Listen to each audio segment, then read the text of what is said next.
Thom Hartmann here on the news. You need to know this. The Buffett Rule got a vote in the Senate today, but unlikely won't be able to overcome a unified Republican filibuster.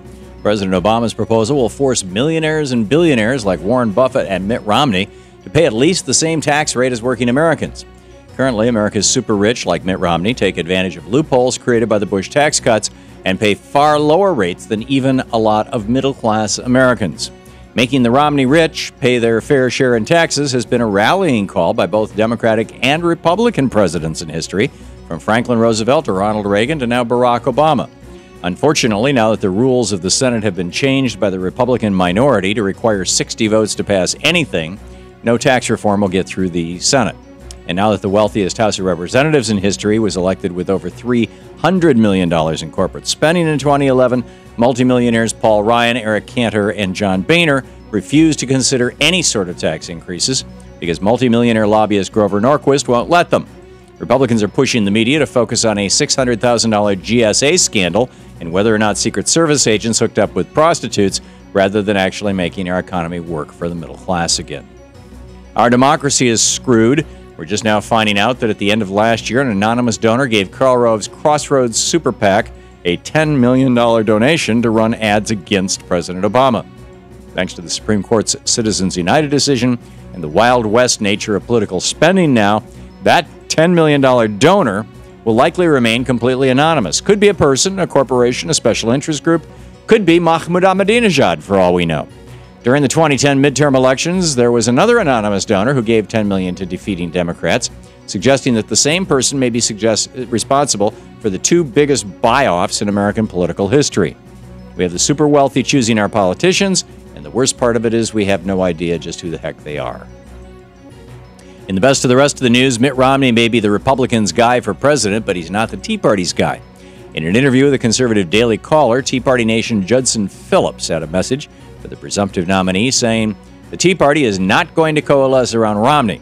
Most of us will vote for Romney, but we will not be out there with signs for him or his campaign."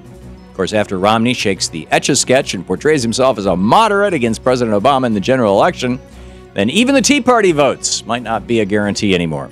But this may have an upside for Romney. A recent Washington Post ABC News poll finds that a plurality of Americans, 45%, now disapprove of the Tea Party.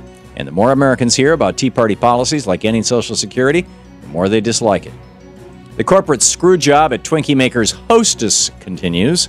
In the midst of bankruptcy, the company is giving its unionized workers one final offer to accept reduced pension benefits before a bankruptcy court throws out the union's collective bargaining agreements.